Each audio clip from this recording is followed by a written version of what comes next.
The days of filing cabinets are long gone.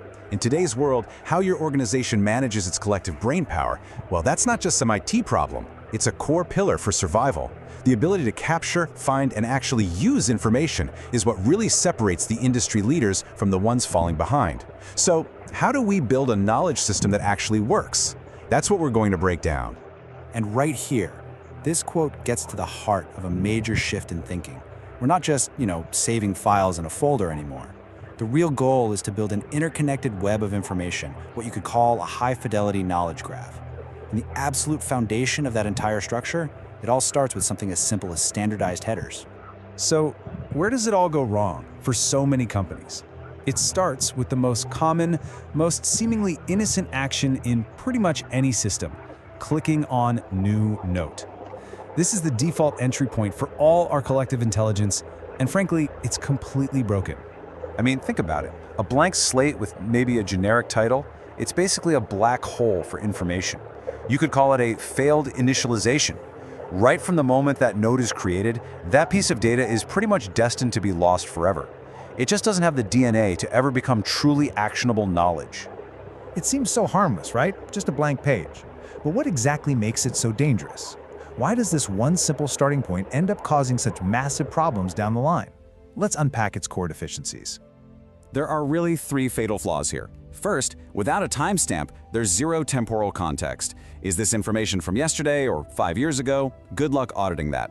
Second, no author means no ownership. There's no accountability, no expert you can follow up with. And third, and this is a big one, without tags or identifiers, it's completely invisible to any intelligent search. It just becomes dark data.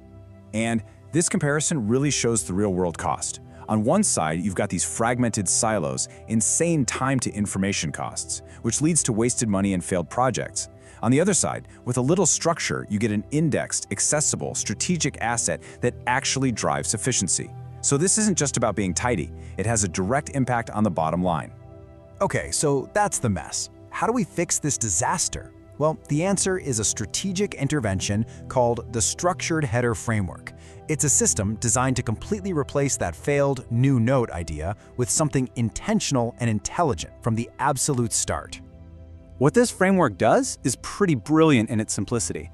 It makes sure that every single document is born with context. It embeds the critical metadata, the who, the what, the when, and the why directly into the document's DNA. This is how we move from just passively storing data to proactively managing our knowledge. So what does this framework actually look like in practice? This table breaks down the mandatory parts.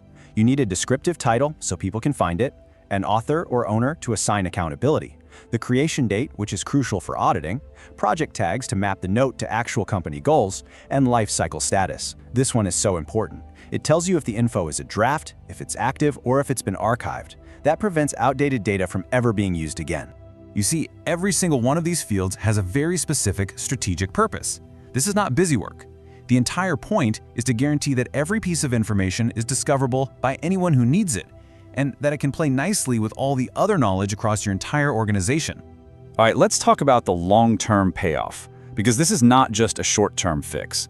Implementing this kind of framework fundamentally changes how we find information and, just as importantly, how we preserve it for the future with total integrity. The transformation is a pretty clear four-step process. First, you mandate the headers, no exceptions. That immediately unlocks powerful semantic search capabilities. From there, you ensure archival integrity with those lifecycle statuses we talked about, which is what finally lets you preserve and scale your institutional knowledge into a durable, long-term asset. I mean, ultimately, the choice couldn't be more stark.